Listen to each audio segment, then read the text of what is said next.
I'm just guessing. How much do you guys want to bet that I'm on some kind of watch list now? That I'm on some kind of watch list now. How many of you want to bet?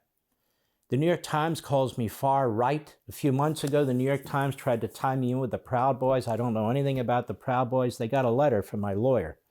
Excuse me, it's the Washington Post. They're kind of the same. And warn them that if they do it again, they're going to get a libel suit. But this is how they try to demean you and destroy you. I'm not going anywhere. My voice is not going to be silenced. But how much do you want to bet? Because I wrote the book American Marxism.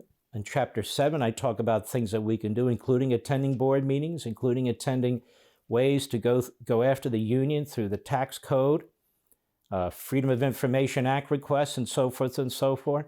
I mean, I don't know it for sure, but I got to believe these guys have a hair trigger now.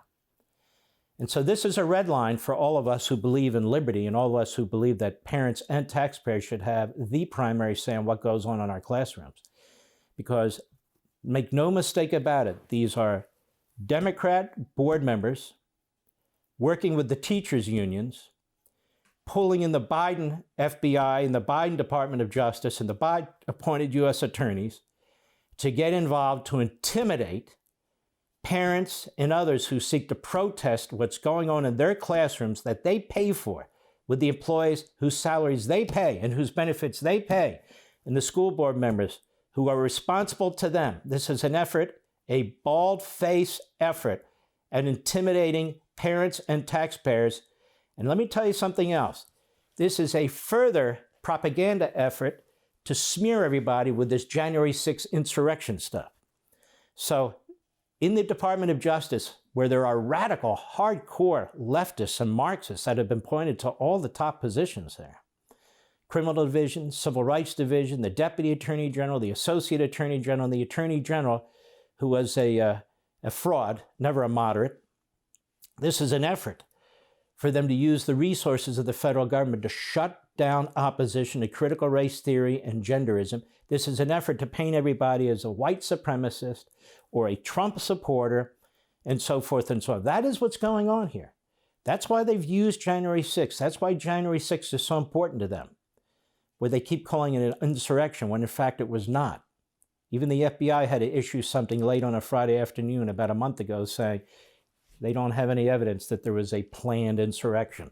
Of course, because a planned insurrection with unarmed people breaking in and roaming around the Capitol building, that's not an insurrection.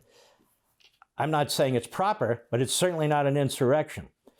And the reaction to that, the way that the Department of Justice and the FBI have treated many of these people who weren't even in the building is appalling, particularly when you consider it in light of what happened with Black Lives Matter and Antifa. But now they're targeting parents. Now they're targeting taxpayers. If this regime were around during the rise of the Tea Party in 2010, they would have done the same thing to the Tea Party. They're not going after Black Lives Matter, which is an avowedly Marxist organization that seeks to overthrow the United States government. The parents and the taxpayers in these board meetings are not seeking to overthrow any government. They're seeking to control what's going on in their classrooms because the government is rogue. It's out of control. It's pushing racism. It's destroying the nuclear family. It's pushing lies about American history. And parents are involved now. And Mr. Garland and his Department of Justice don't like it. For more, sign up for LevinTV.